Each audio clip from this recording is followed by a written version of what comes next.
comíamos asado y ahora los dos venimos a buscar de Dios. Le damos un aplauso a todos los que vienen por primera vez. El Señor los bendiga. Señor, declaramos en el nombre de Jesús que el fuego del Espíritu Santo está entre nosotros. Declaramos que tu unción esté en nuestra vida y que tu palabra hoy va a ser para cada uno de nosotros, Señor. Levanta tus manos, cerra los ojos y decirle: Señor, háblanos a nuestros corazones. Señor, recibo esta palabra. Señor, quiero que me hables en el nombre poderoso de Jesús. Amén, amén y amén. Bendito sea el Señor. Bendito sea el Señor.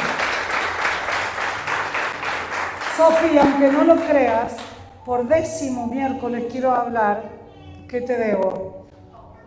¿Qué te debo? ¿Qué te debo? No puedo, porque la verdad que cuando estoy por hablar de otros temas, el Señor pone en mi corazón lo que sé. ¿Saben de dónde surgió este tema? Vamos a hablar del desierto. El lunes, en el vivo, yo iba a hablar de otro tema y terminamos hablando del desierto. Pero el Señor siguió resonando en mi corazón el desierto.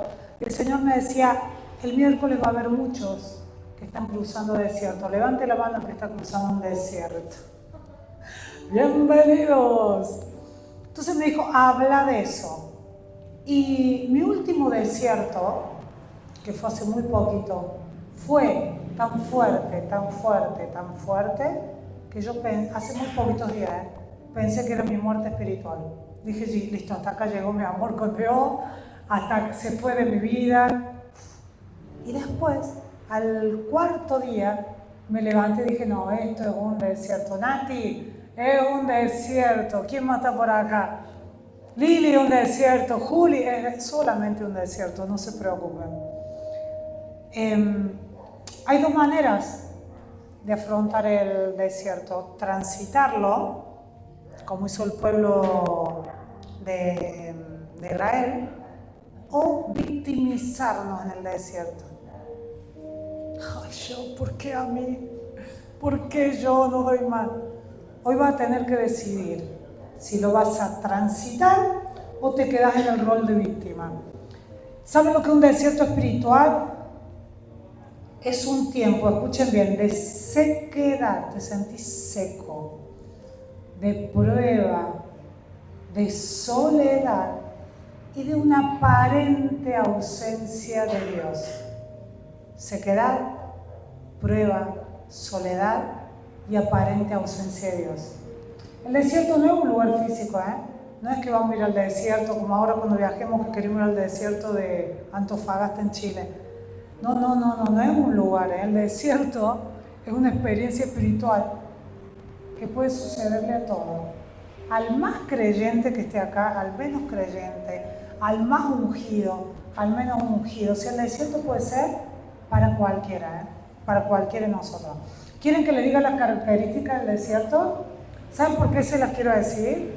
Para que cuando lo veamos de lejos, como cuando vemos al enemigo que nos va a atacar, cuando lo veamos de nuevo de lejos, digamos: listo, take it easy, me quedo quieto porque sé que es un desierto. La primera característica es la lejanía de Dios. Sentimos a Dios muy lejos. Aunque seguimos orando, seguimos leyendo su palabra, ¿qué es lo que tenemos que hacer? Sentimos que Dios está a 2 millones de kilómetros. Segundo, muchas veces en el desierto sufrimos pruebas y pasamos a pasar sufrimientos. ¿Qué puede ser? ¿Una enfermedad? Puede ser, ¿qué más puede ser? Una pérdida, traiciones, nos traicionan y nos sentimos en el desierto. Por ejemplo, la enfermedad. Y a veces el Señor nos prueba, Yo sentí un desierto muy grande. Hace 15 días me dijeron: mira, no sé si tenés hepatitis B, si tenés hígado graso o si tenés cirrosis. Dije yo. Lloré un ratito, iba llorando, hablando por teléfono, y dije: Señor, la eternidad, ¿puedo bajar un poquitito? La eternidad y la vida eterna es lo único que me interesa. Si me tengo que morir mañana pasado, que sea tu voluntad. Pero yo pude ver en medio de ese desierto que yo solo buscaba la vida eterna. Entonces todas las aflicciones que tengamos en la tierra, no vamos a tener ni una más ni una menos que no venga conforme a la voluntad de Dios. Dije, Señor, que sea tu voluntad. Y otra, sabemos tener silencios espirituales. Dios no te habla. ¿Vos crees que Dios no te habla? ¿Que no lo escuchas a Dios? ¿Que no te habla? ¿Que ya no se acordó de vos? Y hay confusión a veces hasta de qué camino seguir. Si Dios no me habla, si yo no escucho la voz, ¿qué camino sigue? Seguir el mismo camino. Porque no quiere decir que Dios no lo está escuchando por un periodo determinado, nada más que eso. Y un vacío espiritual. Esos 3 o 4 días, yo los veía a todos ustedes, hay libertad, y yo estaba así. Y yo lo veía todo que decía, Serena quemaba, yo le tocaba, y yo estaba helada. ¿Les ha pasado? ¿Saben lo que es un desierto espiritual? Es fuertísimo. El pueblo de Israel, cuando estuvo en el desierto, fueron probados. ¿Cuánto tiempo estuvieron en el desierto? Lo que pasa es que yo no entendía que Dios no lo estaba formando como un pueblito, lo estaba formando como una gran nación. Y para formarlo como una gran nación, tenía que prepararlos. ¿Y dónde los preparó? En el desierto. Elías, después de una gran victoria, ¿qué sintió? Que no tenía fuerza, se tiró bajo un árbol y dijo, Señor, me quiero morir. Y el Señor le dijo, no, a un desierto, levántate. Le dio una palmadita y se levantó. Jesús, estoy pensando todo lo que me acuerdo, fue llevado al desierto y ¿qué fue ahí? Probado. ¿Y qué hizo él ahí? Venció a Satanás, venció el pecado. Y en esos 40 días salió más fortalecido. ¿Te va cerrando la idea de que por qué a veces está en el desierto? El desierto por lo general no es permanente. El problema es que cuando estás en el desierto crees que no se va a ir nunca más. Ya está, ya no salgo más, ya no más. Yo me acuerdo, se me está viniendo a la mente, que estaba en una rehabilitación hace varios años, no sé si uno de los partos de mi hijo o qué, y yo veía a mis hermanas que caían a visitarme. Creo que había nacido ella, era muy joven yo, tenía 24 años, yo estaba así, un dolor de los cesáreos, estaba muy mal, y la veía a mis hermanas que caían maquilladas, perfumadas, y yo decía, nunca más me voy a poder maquillar, nunca más me voy a poner perfume, las madres se ríen. Esto es lo peor que me pasó en mi vida, no salgo más de esto. A los 10 días ya estaba maquillada, peinada. Con el desierto pasa lo mismo. Sí, dice, que con un postoperatorio, crees que no te va a levantar nunca. Y a los 5, 6 días, 3 días, 4 días, 20 días, un mes, por lo general, podemos ver la gloria de Dios. Es doloroso el desierto, pero es una etapa que el Señor usa para preparar, transformar y redirigir.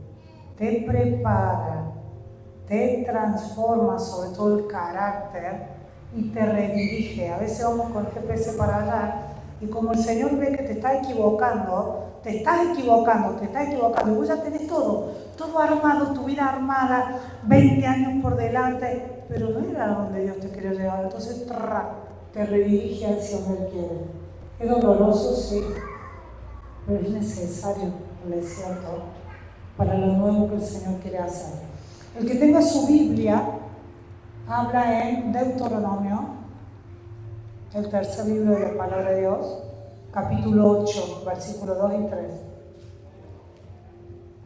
Si alguien no tiene Biblia ni acá ni en su casa, levante la mano que le vamos a regalar uno. Si alguien no tiene Biblia, levanta. Sofía. La Patri. ¿Alguien más no tiene Biblia ni acá ni en su casa? Levante la mano. El Señor habla también. 2, 3, Patri. No sé si hay 3. Deuteronomio 8, versículos 2 y 3. Dice, y te acordarás para el pueblo de Israel, ¿no? Pero te va a hablar a vos el Señor también ahí. Y te acordarás de todo el camino por donde te ha traído Jehová tu Dios, estos 40 años en el desierto, para afligirte, probarte, para saber lo que había en tu corazón, si habías de guardar o no sus mandamientos. Dice, y te afligió, y te hizo tener hambre, y te sustentó con maná, comida que tú no conocías ni tus padres la habían conocido, para hacerte saber que no solo de pan vive el hombre, mas de todo lo que sale de la boca de Jehová tu Dios vivirá. Vivir el hombre, perdón. ¿Qué dice acá? Lo llevó al desierto ¿para qué? Para afligirte. Hay aflicción en el desierto. Para probarte. Yo me acuerdo que en esos 3, 4 días de desierto, yo dije, Señor, no siento nada. Estoy congelada, pero voy a seguir leyendo la palabra y seguir orando. Porque ahí es donde Satanás te dice, Moni, que estás en la ventana cerrada, ¿para qué vas a seguir leyendo la Biblia? ¿Para qué vas a seguir orando si estás helada? El Señor prueba exactamente nuestra fe. El desierto es un proceso de purificación, no de castigo. Si estás en un desierto, si estás con aflicción, no es Dios que te está castigando, te está purificando. Acuérdate que cuando venga Jesús a buscar su iglesia, quiere cuerpos purificados. Y Él en cada desierto que vivimos, según las decisiones que tomemos, nos va purificando. ¿Te hizo tener hambre para qué? Para saber que dependemos de Él. Del único que tenemos que depender de Él, nos dio maná. Dice que su ropa y su calzado no le quedaron chicos, le sirvió 40 años. Pero ¿qué nos muestra ahí? Que tenemos que tener dependencia de Dios. Deja de depender de tu jefe, de tu jefa, de tu marido, de tu mujer, de tu hijo, de tu situación económica, de tus padres. Deja de depender de la situación de la vida. El Señor en el desierto nos hace entender que tenemos que tener dependencia solamente de Él. Él nos sustenta, Él nos da el maná. Este pasaje es aplicable para cada uno de los cristianos, porque el Señor nos enseña que en los tiempos de sequía espiritual, atrás de cada aflicción hay un propósito y todo está bajo su control. El problema es que los humanos creemos que hasta en el desierto yo tengo el control. Mi amor, si Dios te está llevando al desierto, no seas pavo, diría mi papá, no seas pava, mi hija, me decía. Solta el control, porque para algo estamos yendo al desierto. Y Cere encontró historia de Esteban, que es muy buena, muy linda, que ayer hablando por teléfono me dice, che, yo quiero dar esto, y estamos hablando de lo mismo. Entonces dijimos, vamos a hacer una prédica compartida. Bueno, hola a todos, buenas noches. Voy a poner acá, voy a poner la Biblia.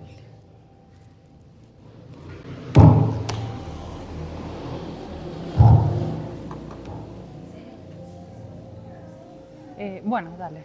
Gracias, Sofía. Bueno, el Edu de Buenos Aires ayer me hablaba de Esteban y del desierto que vivió Esteban. Y bueno, primero para explicarle quién era Esteban. Esteban era un diácono que eligieron los apóstoles que estaban con Jesús. Ellos tenían que ir a predicar la palabra, tenían que ir a hacer lo importante. Entonces dijeron, bueno, nosotros no nos podemos quedar a cargo de las viudas. Entonces pusieron a 7 diáconos y uno de esos era Esteban. Y dicen que Esteban estaba lleno del Espíritu Santo. A tal nivel estaba lleno del Espíritu Santo que las personas que estaban en contra de Jesús, cuando lo escuchaban hablar, no podían resistir la sabiduría con la que Esteban hablaba. Y tanto así que lo llevaron preso. Y además de llevarlo preso, decían que él estaba hablando mentiras, estaba hablando en contra de Dios. Bueno, lo mismo que pasó con Jesús, ¿no? Y era tanta la unción que Esteban cargaba que en un momento las personas lo miraban, le miraban la cara y dice que le vieron cara de ángel a Esteban. Era un gran ungido de Dios y creo que yo al menos no me acordaba ni que existía Esteban. Porque imagínense, en aquel momento dijeron, bueno, vamos a poner a alguien que se encargue de las viudas, pero pusieron a Esteban, que era tremenda la unción de Dios y la comunión con el Espíritu Santo que él tenía. Y bueno, Esteban en un momento, como dije, lo ponen preso, después que él intenta defenderse, lo empiezan a apedrear, ¿no? A tal punto que él llega hasta su muerte. Y imagínense, él estaba literalmente en el peor de los desiertos, pero él seguía hablando de Dios. Y en este relato en este relato quiero remarcar una parte, después si lo quieren leer completo en su casa, está completo en Hechos 7, pero yo me detuve cuando Esteban se pone a hablar del desierto de Moisés. En el desierto donde estuvo Moisés con el pueblo de Dios que llevaron 40 años ahí, ¿no? Está en Hechos 7, 38. ¿Me van siguiendo lo que voy contando? O sea, Esteban empieza a hacer una prédica antes de morir y empieza a contar todos los prodigios y señales que hizo Dios desde Abraham hasta Jesucristo. Y en el medio nombra a Moisés y dice, Hechos 7, 38.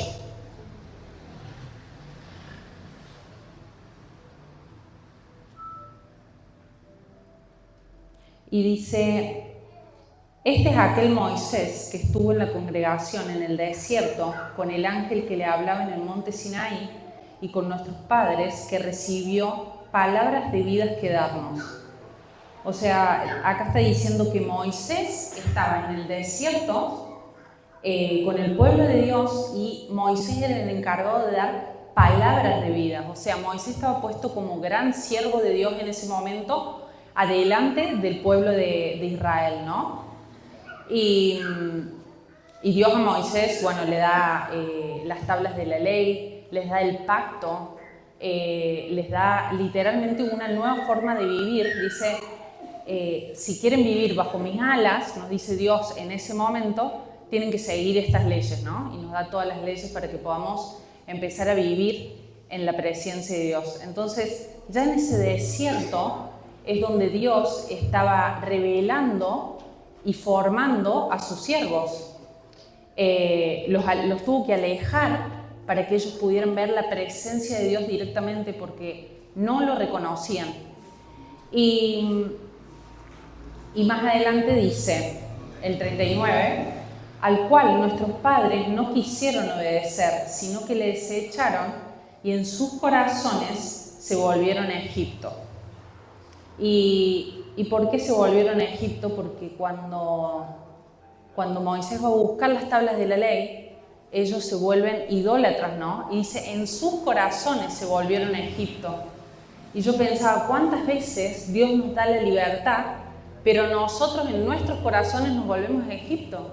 Porque Él nos está regalando la libertad, pero nosotros queremos seguir siendo esclavos. Queremos seguir estando en el antiguo pacto, queremos seguir buscando ídolos, queremos seguir atados de manos, de pies, queremos seguir en las adicciones, queremos seguir en la mala vida.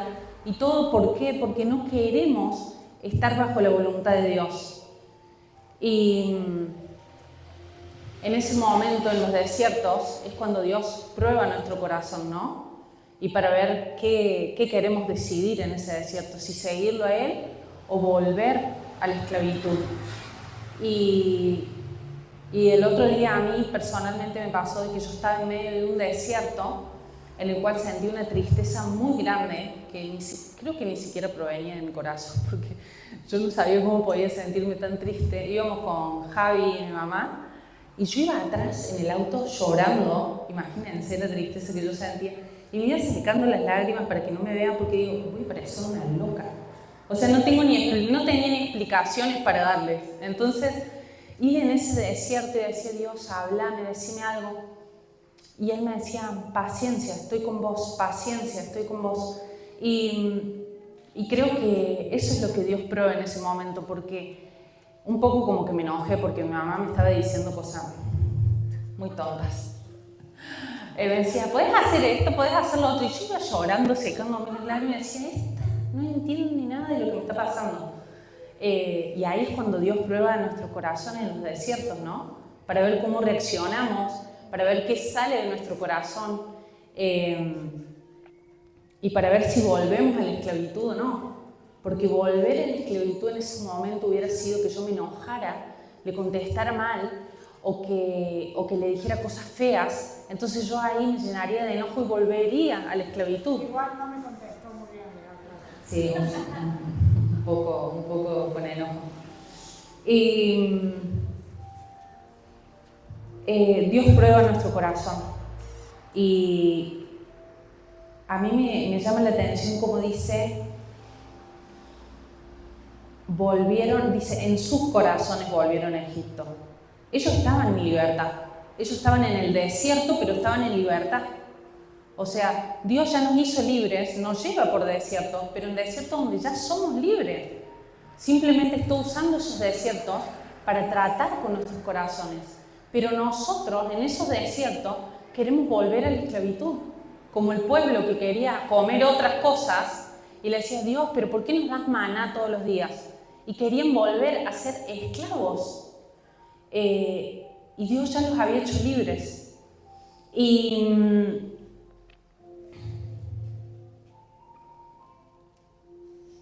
Y lo que Dios quiere realmente, para mí la parte más fuerte de todo esto es que Él quiere moldear nuestros corazones para que seamos a semejanza de Jesús.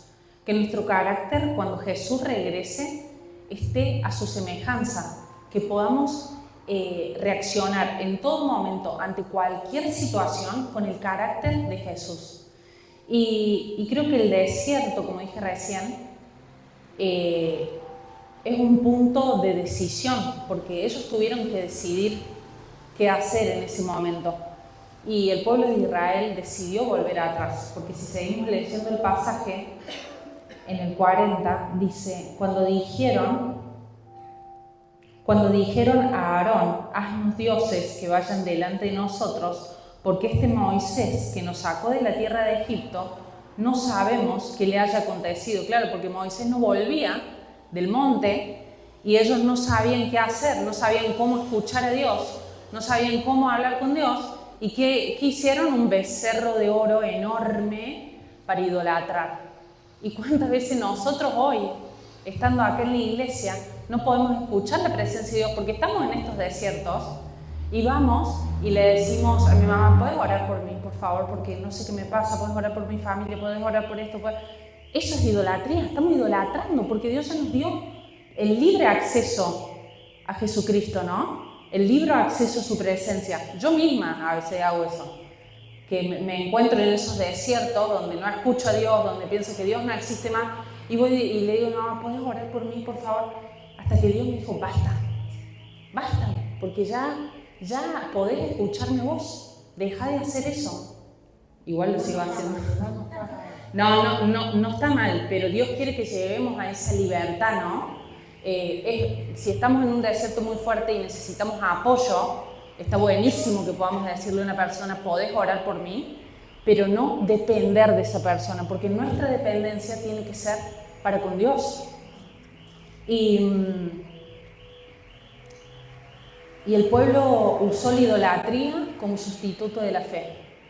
En vez de creer en Dios, empiezo a idolatrar otras cosas, como no creo en Dios, como no puedo llegar a sentir la presencia o lo que sea que estemos pasando en ese desierto, vuelvo a la idolatría. Puede ser la idolatría de mi antigua vida, la idolatría al cigarrillo, al alcohol, a las adicciones, a la falta de perdón, a la mentira. ¿Por qué? Porque no puedo tener fe en Jesús.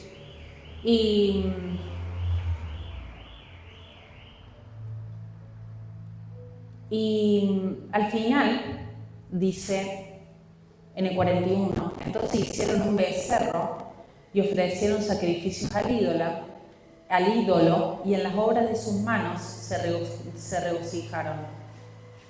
Y ¿cuántas veces no tenemos fe y nos regocijamos en nuestras propias obras, no? ¿Cuántas personas, como nos pasó con una persona que Dios había obrado grandemente en su vida, lo había salvado de la muerte, y él dijo, no, yo me salvé porque yo soy fuerte, y yo hice un buen negocio porque yo soy buenísimo, un buenísimo comerciante, y yo estoy bien de salud porque hago ejercicio, y no le damos la gloria a Dios en ningún momento. cuando el único que tiene el poder para hacer y para deshacer es Dios. Y nosotros seguimos pensando que queda en nosotros mismos, en nuestro poder, en nuestro accionar, y en realidad todo viene de Dios, todo viene de Él y todo vuelve a Él. Y el corazón pecaminoso del pueblo de Israel en aquel momento le hizo volverse a la idolatría y volverse y regocijarse en las obras de sus manos, ¿no? Y con esto que Dios me hablaba de la paciencia en el desierto, yo estaba hablando con Edu y cuando le contaba de esto, que había sentido que Dios me decía paciencia, paciencia, yo estoy con vos, él me dijo el significado de paciencia. Paciencia en griego significa debajo y permanecer. Hipo es debajo y meno, que significa permanecer. O sea, la palabra en griego es hipomone y significa debajo permanecer, o sea, permanecer debajo. Y creo que paciencia en Jesucristo es permanecer debajo del señorío de Jesucristo. Entonces, ¿qué implica esto espiritualmente en la prueba, en el desierto? Es permanecer bajo la prueba sin rendirme. Saber que en esa prueba, en ese desierto, Jesús está con nosotros y nosotros estamos bajo su poder. Y no significa aguantar, no significa quedarme paralizado en el desierto hasta que pase. No, significa que tengo tanta fe y sé que estoy bajo el poder de Jesús, que mi vida sigue. Aunque se me caiga el mundo, mi vida sigue porque yo sé en quién estoy confiando. Sé quién tiene el poder sobre mi vida, sé quién es el que actúa en mi vida.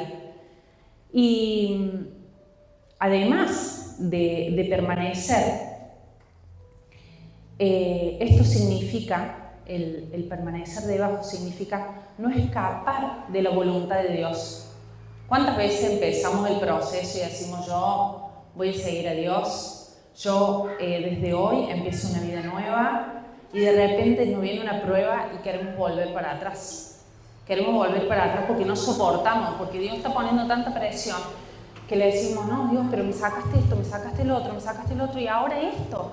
Y queremos volver. Me acuerdo en febrero de este año, yo estaba siendo muy procesada, estaba en un desierto muy grande y dije, ya está, me saco un pasaje y me voy. Y no vuelvo más. Y dije, vuelvo a mi antigua vida, me voy a México, de donde yo vine, no vuelvo más, me olvido. Y cuando voy a sacar el pasaje, hablo con mis amigos de allá, le digo, bueno, miren chicos, yo llego en esta fecha, espérenme, mi amiga, ay, qué bueno, que no sé qué. Tenía los ahorros ahí justo para el pasaje y dije, listo, es mi oportunidad.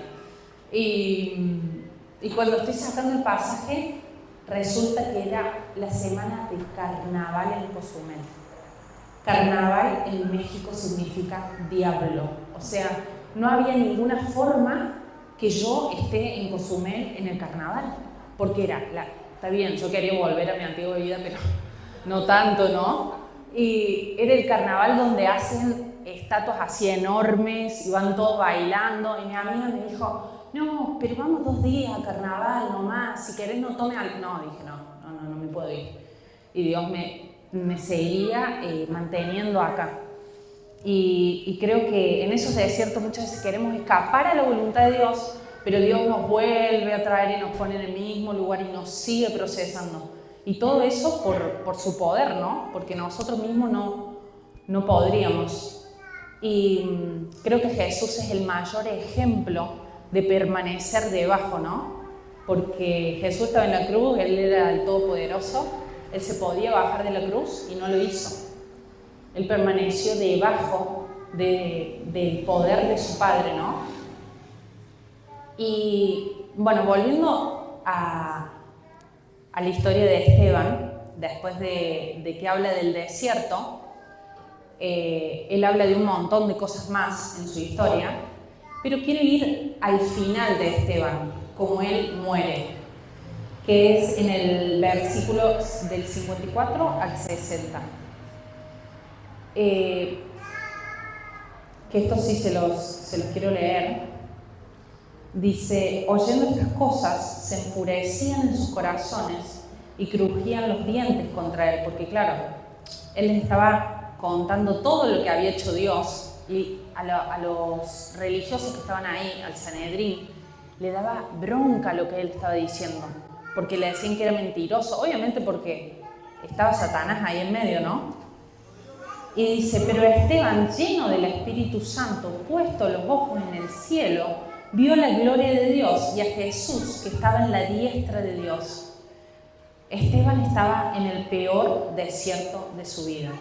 Lo estaban persiguiendo para matar. Estaban enojados. ¿Y Esteban qué hizo? Miró arriba y vio a Jesús. O sea, él pudo ver a Jesús en ese momento y puso sus ojos en Jesús, ¿no? Y dijo en el 56, he aquí, veo los cielos abiertos y al Hijo del Hombre que está a la diestra de Dios. O sea, él estaba viendo, o sea, Esteban ya estaba en el cielo directamente.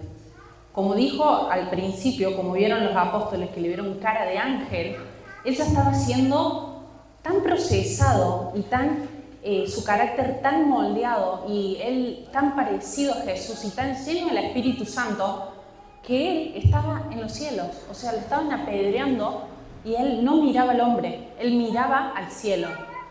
Y dice en 57, entonces ellos, dando grandes voces, se taparon los oídos y arremetieron a una contra él y echándole fuera de la ciudad, le apedrearon y los testigos pusieron sus ropas a los pies de un joven que se llamaba Saulo.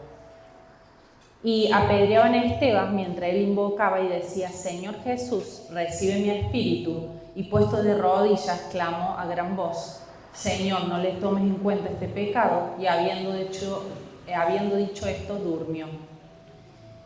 Y ellos seguían queriéndolo matar, ¿no? Entonces lo seguían apedreando, pero él así todo seguía viendo a Jesús. Él así todo tenía el carácter de Jesús. En el desierto más grande de su vida, el desierto que lo estaba llevando a la muerte física, él seguía viendo a Jesús. Y era tanta la semejanza con Jesús, estaba tan lleno del Espíritu Santo, que sus palabras fueron las mismas que dijo Jesús antes de morir. O sea que Jesús ya había logrado lo que tenía que lograr en el corazón de Esteban. Lo había hecho a su semejanza. Y creo que eso es el desierto, ¿no? Poder ser a semejanza de Jesucristo es lo único que Él quiere. No le importa lo que hagamos porque todo está bajo el control de Dios. Pero lo único que Él quiere es que podamos tener el carácter de Jesús. Y en esos desiertos dejarnos moldear por Jesucristo, ¿no? Él permaneció bajo el señorío de Jesús hasta el final. No retrocedió, no tuvo miedo. Él simplemente dejó que Dios sea Dios. ¿Y qué pasa? Ahí está. Ajá, ahí con esto. Y dejó que Dios sea Dios, pero él estaba completamente rendido a la voluntad de Dios. Era tal el carácter y el proceso que había vivido Esteban, que él ya estaba rendido a la voluntad de Dios. Cuando él empieza a hacer milagros y prodigios, él ya tenía cara de ángel. O sea, imagínense, él ya era celestial, él ya era del reino, digamos. Y otra cosa que me llama la atención es que estaban todos enojados con él, porque eso nos va a pasar, ¿no? Cuando estemos tan llenos del Espíritu Santo, todas las personas que le empezamos a predicar, muchos se van a enojar. Entonces, en ese enojo, él ni siquiera los mira, él mira al cielo y mira a Jesús. Y era tanta la conexión de Jesús, era tanto la unción de Dios, o sea, ya era Jesús dentro de él, que él responde con las mismas palabras. O sea, era Jesús hablando por él, o sea, era el Espíritu de Dios directamente, o sea, ya no había Esteban, digamos, era Jesús. Y para mí la pregunta que yo me hice en este momento es, ¿con quién estamos conectados, no? ¿Estamos conectados del mundo o estamos conectados con Jesús? ¿A quién estamos mirando? ¿Estamos mirando al mundo o estamos mirando a Jesús? Porque cuando vengan estas pruebas, nosotros tenemos que responder como Jesús. Entonces, si yo estoy conectada a Jesús, no me puedo enojar. Si yo no me estoy conectada a Jesús, no puedo mentir. Si yo estoy conectada a Jesús, no puedo pensar que mi situación es la situación más horrorosa del mundo. Porque yo estoy conectada a Jesús. Yo sé lo que Jesús sufrió. Tengo el carácter de Jesús. Tengo que, en ese momento, morir a mi carne y decirle, Señor, que sea tu voluntad en este momento. Que vos puedas actuar a través mío y no que sea yo serena. Y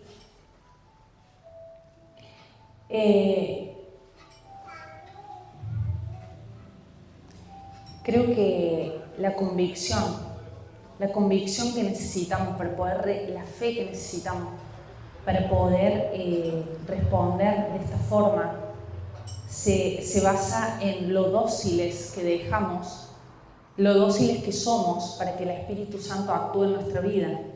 Si yo quiero esto, yo no puedo estar luchando contra Dios y no queriendo rendir mi carácter a Él, siguiendo con mi soberbia, con mi falta de humildad. Si hay una arma que nosotros tenemos como cristianos, es la humildad. El diablo no puede contra la humildad, porque cuando nosotros somos humildes, ahí en ese momento nuestro carácter cesa y es el carácter de Jesús en nosotros. Entonces necesitamos ser humildes y dejar de que Dios actúe y transforme nuestros corazones, sabiendo que somos débiles, que somos pecadores, que no podemos solos, que no hay ni uno bueno sobre la tierra, y llenarnos del Espíritu de Dios para cuando vengan estas situaciones. Y a mí, para terminar mi parte, yo quería decirles que el nombre Esteban significa corona. O sea, él desde el nacimiento ya era coronado, ¿no? Dios ya sabía lo que iba a hacer en él. ¿Pero por qué? Porque era humilde. ¿Quién sabe quién era Esteban? Nadie lo conoce a Esteban. Nadie lo conoce a Esteban porque era una persona humilde que fue puesto para cuidar a las viudas y era una persona que no, si hoy lo vemos desde lejos, como que no existió. Pero era una persona llena del Espíritu Santo que hizo un montón de milagros, pero gracias a su humildad. Y él ya era coronado desde el principio. Y me llama la atención cuando dice que las ropas de Esteban se las dejan a Pablo. Y a Pablo sí lo conocemos, ¿no? O sea que Pablo tenía la unción de Esteban. Y nadie sabe quién era Esteban, es impresionante. Y digo, wow, o sea, Pablo en ese momento estaba consintiendo con la muerte de Esteban. O sea, Pablo estaba sentado en un costado, estaba viendo que Esteban estaba siendo apedreado y Pablo decía, qué bueno, porque este es verdad que está hablando en contra de Dios. Cuando en realidad era un gran ungido y la unción de Esteban iba a estar sobre Pablo. Entonces, ¿cuántas veces, o pensabas bien, cómo Dios exalta al humilde, ¿no? Lo exaltó a tal punto para el mundo, era un pobre tipo en ese momento. Para el mundo era una persona que se murió apedreado, pero en el mundo espiritual, Esteban llegó a ver a Jesús, llegó a ver la gloria de Dios en la misma tierra, llegó a ser casi un ángel de Dios. Entonces, que tengamos cuidado cuando juzgamos, ¿no? Cuando juzgamos a una persona que decimos, no, si mira lo que es no, si mira la vida que tenía, no, si mira lo que hacía. Porque Pablo recibió la misma unción que Esteban. Eso es todo por mi parte. Qué impresionante, ¿eh? Esteban tenía a cargo de las viudas. No estaba en un púlpito predicando, no era el más importante del pueblo, estaba cuidado de las viudas. Es como decir, cuando Nicky viajamos a San Nicolás y ella se va con los niños. Y va a decir, ¡ay, está con los niñitos! Tremenda unción tenía, ¿no? Y cuando Celia hablaba, me acordé de mí. Yo, la verdad que le doy gracias a Dios, que solamente Serena, Manolo y Patricia me conocen de mi pasado, ninguno de ustedes. porque es impresionante cómo el Señor en medio de los desiertos nos va cambiando, va tratando con nuestro carácter. Yo les conté a algunos de ustedes que hace poco viví una situación de estar con seres queridos, muy queridos, y que uno de ellos me ataca porque me dice: vos estás loca, andar predicándole a la gente que Jesús viene pronto y le pones miedo a la gente. Me empezó a gritar de la nada misma. Y la Karina sin desierto hubiera agarrado el café, le tiro la taza por la cabeza, le revoleo. Me levanté, salí, me largué a llorar y le decía: Señor, perdónalo porque no sabe lo que dice, yo sí sé que vos venís pronto y yo confío en vos. ¿Y qué me pasó? Yo estaba con enojo, porque es normal que te enojes, pero me di cuenta que si yo seguía con enojo hasta el otro día, Satanás iba a cumplir lo que él quería hacer en mí. Entonces, para darle el broche de oro a la situación, te pido perdón. Si te dije en un tono o algo que te molestara, te pido perdón. Sigo pensando que Jesús viene pronto, pero te pido perdón si me ofendí. Y ahí, se rompió algo impresionante, ¿no? Y ahí fue, como dice Serena, la humildad, porque es difícil decir te pido perdón cuando creemos que fue injusto. Pero yo no sé de su percepción qué le pasó y me tocó pedir perdón.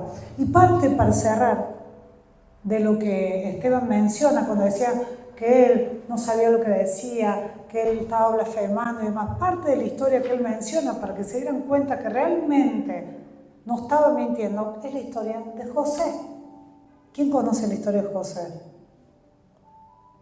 Todos la conocemos, acá lo hemos predicado varias veces. ¿José era hijo de quién? Jacob. La historia, para que sepan, para que se hagan un gráfico: Abraham, Isaac, Jacob. Jacob tiene 12 hijos. Vamos de nuevo: Abraham, Isaac, Jacob. Jacob tiene 12 hijos, que después son las 12 tribus. Por ejemplo, de Moisés, ¿de qué tribu venía? De la tribu de Leví. Por ejemplo, José no tuvo tribu él, pero sí sus 2 hijos. Para que se entienden un poco cómo viene: Abraham, Isaac, Jacob. Jacob tuvo 12, de ahí vienen las 12 tribus, de ahí de una de ellas viene Moisés, de otra de ellas son los hijos de José en adelante. ¿Ok? ¿Me siguieron? José era el hijo favorito de Jacob. ¿Qué hizo eso? Le dio envidia a los hermanos. Miren, ¿yo por qué les estoy hablando de esto? Estamos hablando de los desiertos. La vida de José, yo le aseguro que al 99% fue un desierto. ¿Y él fue víctima del desierto? ¿Sabes lo que está toda tu vida en un desierto? No estuvo 3 días como ella, 4 días como yo, 2 años como vos, 3 años. Su vida entera en un desierto. Él hizo un gran error. Él tuvo un sueño, ¿y qué hizo el gran error? Lo contó. Se lo contó a su hermano. ¿Escucharon? Cuando tengas un sueño o el Señor te revele algo demás, fíjate a quién se lo vas a contar, no es para que se lo cuente a cualquiera. Él, cuando tuvo ese sueño profético, se lo cuenta a los hermanos. Más envidia le tuvieron. ¿Qué hicieron los hermanos? Lo quisieron matar, y como tuvieron piedad de él, en vez de matarlo, ¿qué hicieron? Tiraron un pozo. ¿Qué pasa después? Fue vendido como esclavo ¿a quién? A los egipcios. Esclavo, o sea, eras el preferido, nadie se bancó que eras el preferido. Te tiran un pozo, te venden. Cuando va a trabajar como esclavo a la casa de Potifar, termina preso por una injusticia, porque la mujer de Potifar quiso tener relaciones con él, como él no accedió, terminó preso. Qué lindo, ¿no? A un preso le lee los sueños a 2 presos más. Y miren qué importante, ¿no? Yo presa, 2 presos más, tienen sueños. Yo ya me tiraron un pozo, me quisieron matar, me vendieron como esclavo. Una mujer quiso abusar de mí, yo no cedí, por eso estoy acá preso. Soy profeta, ¿por qué te voy a interpretar los sueños de estos? Yo estoy cansada. ¿Qué voy a interpretar los sueños de 2 presos? Él lo interpretó, ¿saben por qué? Porque él no tenía la mirada puesta en la injusticia de sus hermanos. Él tenía puesto la mirada en el propósito de Dios para su vida. Y gracias a que interpretó esos 2 sueños, se entera el faraón de que él interpretaba el sueño y le viene a él y le interpreta qué sueño, que venían 7 años de prosperidad y 7 años de hambruna, y ese sueño, se lo estoy resumiendo, ¿no?, lo lleva a ser gobernador de Egipto, el que estaba en el pozo, el que lo despreciaban. Y él, o sea,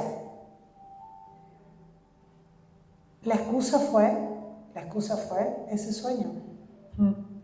Fue la excusa perfecta. Porque gracias a ese sueño, él le salvó la vida a muchas personas. ¿Por qué?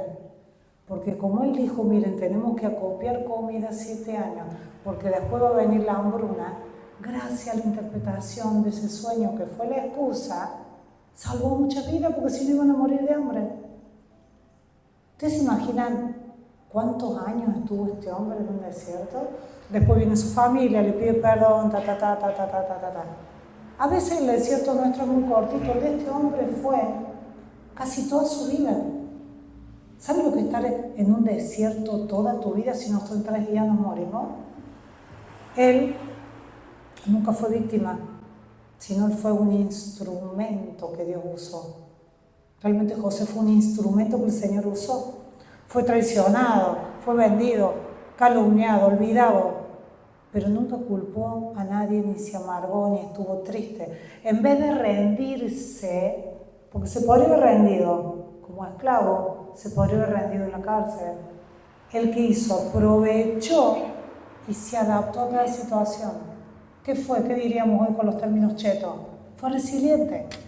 ¿Qué significa ser resiliente? Es tener la capacidad de transformar una situación negativa en algo positivo. En la misma cárcel, la misma muerte, la misma prisión, el desprecio, la humillación, lo transformó para la obra de Dios y salvar vidas. ¡Wow! Él entendió que no estaba enfocado en la injusticia, porque nosotros tendemos a enfocarnos en la injusticia. Ay, ¿por qué mi familia me hizo esto? ¿Pero por qué mi marido me engañó? ¿Por qué mi hijo? Y quedamos ahí años y años y años enojados y años siendo víctimas. ¿Pero por qué a mí me tocó una relación tóxica? Yo no soy tóxica, el otro sí. Quedas enroscado y enroscado y volvés a enroscarte y volvés a enroscarte. Y vas a una iglesia y vas a otra y siempre sos la víctima. Él no fue víctima, nunca. Él fue resiliente. Y en vez de tener la mirada en la justicia, tenía su mirada en la fe, tenía su mirada en Dios. Él dice, en Génesis 50:20 dice, le dice a sus hermanos, cuando sus hermanos vienen arrepentidos y que reconocen que era él dice, miren lo que le dice, vosotros pensaste mal contra mí, mas Dios lo encaminó bien. Sus hermanos pensaron lo peor desde la envidia, pero el Señor encaminó todo eso para bien. Miren cómo Dios usa una situación que para el mundo no sirve para nada, lo usa para salvar muchas vidas. O sea, todo lo que para el mundo vos podés ser, que sos un ignorante, que nunca va a crecer, que nunca esto, que nunca lo otro, el Señor lo usa para tu bien. Carga tu armadura y te llena del Espíritu Santo para la batalla que tiene para vos. Me acuerdo que cuando era chica 2 personas me decían, vos no sos inteligente. No, vos no sos inteligente. Y me ninguneaban, y me ninguneaban, y me ninguneaban. Y el Señor que vino, no, ¿cómo que no? Venga, hija mía. Como si sos mi hija amada. Y te dice a vos hoy, sos mi hijo amado, ¿cómo que no sos inteligente? ¿Cómo que no tenés las armas? Pero Satanás durante años, tu familia durante años, te quiso tirar al pozo, lo mismo que tuvo José. Y el Señor te dijo, no, yo no quiero un pozo, yo quiero la victoria para tu vida. Él nunca perdió la integridad. ¿Qué era más fácil? ¿Ir preso? Encima, imagínense si la esposa de Potifar hubiera sido linda. ¿Qué era más fácil? ¿Tener relaciones con esa mujer o ir preso? ¿Cuál era más fácil? Dice que salió corriendo. Que cuando la mujer quiso abusar de él, salió corriendo. ¿Qué tuvo? Integridad. Tuvo integridad en no quedarse con dinero que no era de él. Tuvo integridad para ir como esclavo. Tuvo integridad para estar preso. Tuvo integridad para poder profetizar sobre sueños cuando ya su vida estaba perdida. El problema es que cuando estamos en un desierto perdemos la integridad. Che, Sofi, está en un desierto, vení, que hay una tarotista que te va a tirar las cartas, vamos a salir rápido de esto. Lo fácil, lo rápido, lo inmediato. Él no buscó la inmediatez, él no buscó lo fácil. Él no fue al banco y pidió un crédito, él esperó con el trabajo que el Señor lo prosperara. ¿Qué hizo? Tuvo integridad, que por lo general en los desiertos muchos pierden la integridad porque no quieren perseverar. Y ya empezamos a hablar mal de uno y a hablar mal de otro y a hablar mal de otro, porque no nos damos cuenta que estamos siendo procesados nosotros. Queremos escapar, como dijo Serena, el proceso. José fue grande, fue gobernador y salvó muchas vidas porque no escapó al proceso. José podría haber escapado en la época que había providencia y que había muchísima providencia de Dios económica, podría haber agarrado plata e irse. No, él se quedó porque sabía que la nación, que la mayoría de los lugares alrededor iban a estar con hambruna. Él podría haber robado todo y se podría haber ido, pero él se quedó porque nunca vio ni las pruebas en el pozo, ni en la cárcel, ni el dinero y todo el dinero que el Señor le había hecho acopiar y ganado y demás. No lo vio como para él, lo vio siempre para la obra. Él se quedó y permaneció en las malas y permaneció en las buenas. Y ahora tengo una pregunta, ¿vos te quedás en las buenas o solamente estás acá porque estás en una mala?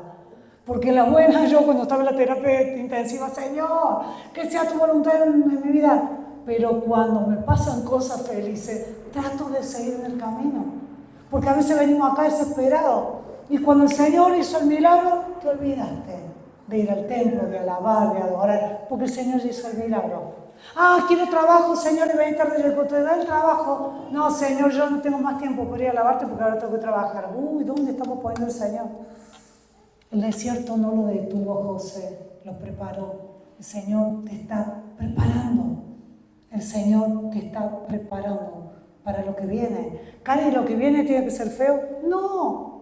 Seguramente el Señor te está preparando para ver su victoria, para ver su gloria, para ver lo que tanto le pediste. Sofi dijo algo. Solo cuando persistimos en oración podemos ver la victoria de Dios. Y en ese desierto es cuando más tenés que orar. Creo que vos, Sergio, o alguno de los jóvenes sintió el otro día, vos le dijiste a Sofi, el Señor va a empezar a contestar nuestras oraciones, creo que algo así, le dijo a las 6 de la mañana cuando volvían del casamiento de Vicky, que entraron las dos en espíritu. El Señor, y hoy te digo a vos, decile al que tenés al lado, el Señor va a empezar a contestar tus oraciones en tu desierto. Fuerte, fuerte, díselo. El Señor va a contestar tus oraciones.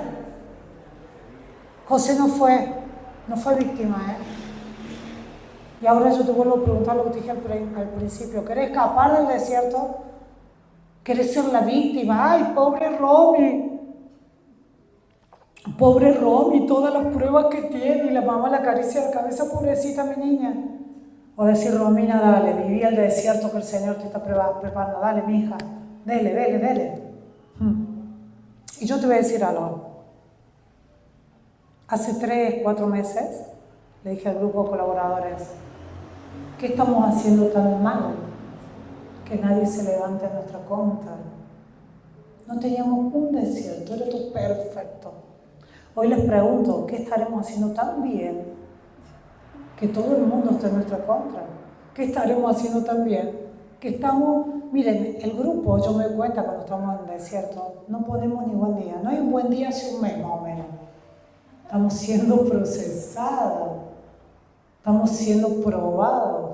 Muchos se fueron, como ayer Serena me dijo, mamá, ¿cuándo fue? En la casa de mi madre, que estábamos lunes, decíamos con Serena, a veces vemos iglesias llenas de personas y siguen ahí, voy a decir, ¿por qué caminar por fe tampoco? A veces a mí me pasó, cuando era oyente de la palabra y que no la aplicaba, yo tuve 20 años sentada en una iglesia, pero no había transformación en mi vida, porque el Espíritu Santo no me había convencido del pecado. Entonces yo no tenía desiertos espirituales. Y tuve 20 años ahí, 20 años y no vivía desierto. ¿Y por qué ahora estamos con tanto desierto? Porque estamos haciendo cosas, porque el Señor nos está preparando, porque por revelación de su Evangelio y por revelación del Espíritu Santo, el Señor nos está enseñando que el desierto es necesario. Así que yo te digo, Si estás viviendo un desierto, dale la gloria a Dios, porque si no tuvieras un propósito fuerte, si no tuvieras un llamado fuerte, no vas a vivir desierto, no vas a vivir desierto. Hay un colaborador de Caminar por Fe que estuvo mucho tiempo, que decía, a mí no me pasa nada, a mí me salió todo bárbaro. Yo le decía, la verdad que todavía no arrancaste. No, y ahora le pregunto, y me pasan un par de cositas. Si estás viviendo un proceso, tenés que estar feliz si estás en un desierto, porque quiere decir que tu llamado, que tu propósito y que tu transformación está siendo genuina. Así que te levantás, te pones de pie y aplaudí al Señor y